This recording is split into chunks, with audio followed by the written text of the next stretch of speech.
Friends, मेरे channel विनय धाकड़ classes में आपका स्वागत है। आज मैं राजस्थान जीके के इम्पोर्टेंट 10 क्वेश्चन लेके आया हूँ जो राजस्थान की हर प्रतियोगी परीक्षाएं जैसे रीट, वीडियो, ग्राम सेव, राजस्थान पुलिस, सीईटी, राजस्थान की हर प्रतियोगी परीक्षाओं के लिए रामबाण साबित होगा। तो ले चलते हैं वीडियो को, ज़्यादा बड़ा नहीं करते तो ले चलते हैं। पहला क्वेश्चन देखिए, निम्नलिखित में से कौन से लोक देवता मारवाड़ के पंचपीर में शामिल नहीं है? तो बताइए कौन से लोक देवता मारवाड़ के पंचपीर में शामिल नहीं है? गोगाजी चौहान, बापूजी राठौड़, रामदेव जी, तल्लीनाथ जी। तो कमेंट करके बताएं पहले के अंदर कौन सा ऑप्शन आएगा। इन चारों में से मारवाड़ के पंचपीरों में शामिल नहीं है, कौन से देवता नहीं है? तो इसके अंदर कौन से देवता नहीं थे? तल्लीनाथ जी। तो इसके अंदर आएगा डी नंबर का ऑप्शन। कौन सी नहीं थे? तल्लीनाथ जी नहीं थे। डी नंबर का ऑप्शन आएगा इसके अंदर कि मारवाड़ के पंचपीरों में शामिल नहीं है, तो तल्लीनाथ जी शामिल नहीं थे। इसकी व्याख्या देख लेते हैं। इसकी व्याख्या, मारवाड़ के पंचपीर, माँ गोपहरा, इसकी ट्रिक है माँ गोपेरा। तो माँ ने मेहाजी मांगलिया, एक तो ये शामिल थे मेहाजी मांगलिया। गो इन्हें गोगा जी, ये भी शामिल थे। प इन्हें पापू जी, ये भी शामिल थे। ह इन्हें हड़बू जी और एक रामदेव जी। ये पंचपीर, 5 पंचपीर थे, ये पांचों शामिल थे मारवाड़ के पंचपीरों में। आगे देखिए, राजस्थान की किस लोक देवी ने राव सेका को मुल्तान की कैद से छुड़वाया था? तो बताइए, राजस्थान की लोक देवी ने राव सेका को मुल्तान की कैद से छुड़वाया था? करणी माता को, शीला देवी को, नारायणी माता को, जीर्ण माता को। तो किसने छुड़वाया था? तो इसके अंदर आएगा ए ऑप्शन, करणी माता ने छुड़वाया था। किसने छुड़वाया था? करणी माता ने। ए नंबर का ऑप्शन आएगा इसके अंदर। इसकी व्याख्या देख लेते हैं। इसकी व्याख्या है, राजस्थान में करणी माता का भव्य मंदिर बीकानेर देशनोक में स्थित है। तो राजस्थान का करणी माता का मंदिर कहाँ स्थित है? बीकानेर का पड़ता है देशनोक के अंदर। इनको चौवों की देवी कहा जाता है। करणी माता को क्या कहा जाता है? चौवों की देवी कहा जाता है। करणी माता ने मेहरानगढ़, दुर्ग, जोधपुर को राती घाटी, बीकानेर की रीव रखी। और करणी माता को काबा भी कहा जाता है। क्या कहा जाता है? काबा। सफ़ेद चौवों को क्या कहा जाता है? काबा।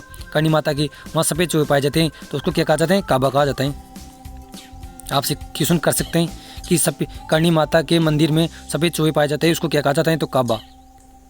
आगे देखिए, जाम्बोजी ने समरातल बीकानेर में विष्णोई संप्रदाय का प्रवर्तन कब किया था?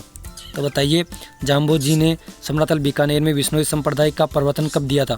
तो 1451 ईस्वी में, 1485 ईस्वी में, 1551 ईस्वी में, 1585 ईस्वी में। तो कमेंट करके बताएं इसके अंदर कौन सा ऑप्शन आएगा, जल्दी से बताएं। तो इसके अंदर आएगा 1485 ईस्वी में। कब किया था? 1485 ईस्वी में। बी नंबर का ऑप्शन आएगा इसके अंदर। इसकी व्याख्या देख लेते हैं। इसकी व्याख्या देख लेते हैं। जाम्बोजी का मूल नाम धनराज था। तो आपसे पूछ ले कि जाम्बोजी का मूल नाम क्या था? तो धनराज। क्या था जाम्बोजी का मूल नाम? धनराज। जाम्बोजी का जन्म 1451 में हुआ था। कब हुआ था? 1451 विक्रम संवत 1508 में जन्माष्टमी के दिन नागौर जिले के पीपासर गांव में हुआ था। तो नागौर जिले के पीपासर गांव में हुआ था जाम्बोजी का जन्म। जाम्बोजी के पिता का नाम लाहट जी तथा माता का नाम हंसा देवी था। जाम्बोजी की माता का नाम हंसा देवी था और पिताजी का नाम लाहट जी था जाम्बोजी के। इनके गुरु का नाम गोरखनाथ था। जाम्बोजी के गुरु का नाम क्या था? गोरखनाथ जी। जाम्बोजी ने 34 वर्ष की उम्र में सारी संपत्ति दान कर दी थी। जाम्बोजी ने 34 वर्ष की उम्र में सारी संपत्ति दान कर दी थी। दिव्य ज्ञान प्राप्त करने वाले बीकानेर के समरातल नामक स्थान पर चले गए थे। बीकानेर के समरातल नामक स्थान पर चले गए थे। जाम्बोजी ने विष्णोई समाज में धर्म की प्रतिष्ठा के लिए 29 नियम बनाए। कितने नियम बनाए थे? 29। जाम्बोजी संत जम्बेश्वर जी पर्यावरण वैज्ञानिक कहा जाता है। इनको क्या कहता है? पर्यावरण वैज्ञानिक माना जाता है जाम्बोजी को। इसकी आगे व्याख्या देख लेते हैं। जाम्बोजी ने 1485 में समरातल बीकानेर में विष्णु संप्रदाय प्रवर्तन किया। जाम्बोजी ने जम्ब संहिता, जम्ब सागर शब्दावली और विष्णु धर्म प्रकाश आदि ग्रंथों की रचना की। जाम्बोजी के द्वारा रचित 120 शब्द जम्बुवाणी में जम्ब सागर संग्रहित हैं। पुरानी मान्यता के अनुसार जाम्बोजी के प्रभाव के फलस्वरूप भी सिकंदर लोदी ने गोहत्या पर प्रतिबंध लगाया था। सिकंदर ने गोहत्या पर प्रतिबंध लगाया जाम्बोजी के प्रभाव के फलस्वरूप भी। आगे देखिए, अबुल फजल के अनुसार कौन सा दुर्ग इतनी बुलंदी पर है कि इसे देखने पर सिर की पगड़ी गिर जाती है? तो तो बताइए, कमेंट करके बताइए। चौथे नंबर के क्वेश्चन के अंदर कौन सा ऑप्शन आएगा कि अबुल फजल के अनुसार कौन सा दुर्ग इतनी बुलंदी पर बना है कि इसे देखने पर सिर पर रखी पगड़ी भी गिर जाती है? तो रणथंभौर दुर्ग, टोडगढ़ दुर्ग, कुंभलगढ़ दुर्ग, चित्तौड़गढ़ दुर्ग। तो कमेंट करके बताइए। तो इसके अंदर आएगा कुंभलगढ़ दुर्ग। कुंभलगढ़ के दुर्ग की तरफ देखने पर सिर पर रखी पगड़ी भी नीचे गिर जाती है। ये किसने कहा था? अबुल फजल ने कहा था कुंभलगढ़ दुर्ग के बारे में। तो इसी नंबर का ऑप्शन आएगा इसके अंदर। इसकी व्याख्या देख लेते हैं। कुंभलगढ़ दुर्ग गिरी दुर्ग की श्रेणी में आता है। तो आपसे पूछ ले कुंभलगढ़ दुर्ग किसकी श्रेणी में आता है? तो गिरी दुर्ग की श्रेणी में आता है। इनका पुनर्निर्माण महाराणा कुंभा द्वारा अपनी पत्नी कुंभल देवी की याद में करवाया था। तो इसका पुनर्निर्माण महाराणा कुंभा ने द्वारा अपनी पत्नी कुंभल देवी की याद में करवाया था। इस दुर्ग का शिल्पी कौन था? मुंडन। इस दुर्ग का शिल्पी कौन था? मंडन। इस गढ़ में कुंभा के निवास स्थान कटारगढ़ को मेवाड़ की आँख कहा जाता है। तो आपसे पूछ ले मेवाड़ की आँख किसे कहा जाता है? तो कटारगढ़ दुर्ग को कहा जाता है मेवाड़ की आँख। आगे देखिए, इसी दुर्ग में उड़ना राजकुमार पृथ्वीराज की छतरी है। तो इस दुर्ग के अंदर उड़ना राजकुमार पृथ्वीराज की छतरी है। किसकी है? पृथ्वीराज की छतरी। कुंभलगढ़ को मेवाड़ महाराणा के संकटकालीन आश्रय स्थली कहा जाता है। तो आपसे पूछ ले कुंभलगढ़ को मेवाड़ महाराणा के संकटकालीन आश्रय स्थली माना जाता है। किसको? कुंभलगढ़ को। अगला क्वेश्चन देखिए, राजस्थान की किस सभ्यता से 100 से ज़्यादा चित्रित गुफाएं मिली हैं? तो आपसे बताइए कमेंट करके कि राजस्थान की ऐसी कौन सी सभ्यता है जिसे 100 से ज़्यादा चित्रित गुफाएं मिली है? गणेश्वर सभ्यता, आड़ सभ्यता, बेराड़ सभ्यता, कालीबंगा सभ्यता। तो कमेंट करके बताइए कौन सा ऑप्शन आएगा इसके अंदर। तो इसके अंदर रहेगा बेराड़ सभ्यता से मिली। सी नंबर का ऑप्शन। कहाँ से मिला है? बेराड़ सभ्यता से। इसकी व्याख्या देख लेते हैं। राजस्थान में बेराड़ सभ्यता बाणगंगा नदी के किनारे विकसित हुई। मतलब राजस्थान में बेराड़ सभ्यता कहाँ स्थित हुई है? बाणगंगा नदी के किनारे। बेराड़ सभ्यता कहाँ स्थित है? जयपुर के अंदर। कहाँ स्थित है? जयपुर के अंदर। मत्स्य जनपद की राजधानी विराटनगर थी। तो आपसे पूछ ले कि मत्स्य जनपद की राजधानी क्या है? विराटनगर। अगला क्वेश्चन देखिए, चुंडामणि, निर्भय राज और रघुकुल तिलक की उपाधियाँ किस गुर्जर प्रतिहार शासक को दी गई थी? तो महेंद्र पाल को, महिपाल को, नागभट्ट प्रथम को, राजपाल को। तो किसको दी गई थी? तो महेंद्र पाल को दी गई थी। किसको दी गया था? महेंद्र पाल को। ए नंबर का ऑप्शन आएगा इसके अंदर।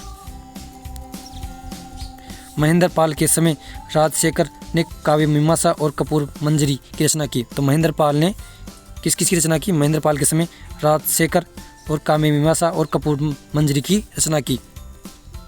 आगे देखिए, 1857 की क्रांति में किस स्थान के क्रांतिकारियों को मेजर प्रिचाइड ने बंदी बनाने का आदेश दिया था? तो नशीराबाद, नीमच, कोटा, एरिनपुरा। तो कमेंट करके बताइए इसके अंदर कौन सा ऑप्शन आएगा। तो इसके अंदर आएगा नशीराबाद। ए नंबर का ऑप्शन आएगा इसके अंदर। इसकी व्याख्या देख लेते हैं। नशीराबाद में मेजर प्रिचाइड ने क्रांतिकारियों को बंदी बनाने का आदेश दिया। मेजर प्रिचाइड ने दिया नशीराबाद में। राजस्थान में सर्वप्रथम 1857 की क्रांति की शुरुआत नशीराबाद से हुई। आपसे पूछ ले कि राजस्थान में सर्वप्रथम 1857 की क्रांति की शुरुआत कहाँ से हुई? तो नशीराबाद से हुई थी। 1857 की क्रांति का नेतृत्व नशीराबाद 15वीं बंगाल नेटिव इन्फेंट्री ने किया था। इस क्रांति की शुरुआत नशीराबाद अजमेर में 28 मई 1857 को हुई थी। 28 मई 1857 को हुई थी।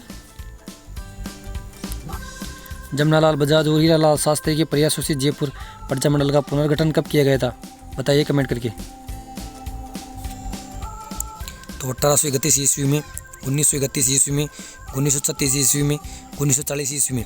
तो बताइए जमनालाल बजाज और हीरालाल शास्त्री के प्रयासों से जयपुर प्रजा मंडल का पुनर्गठन कब किया गया था? तो इसके अंदर आया 1936 ईस्वी में। कब किया गया था?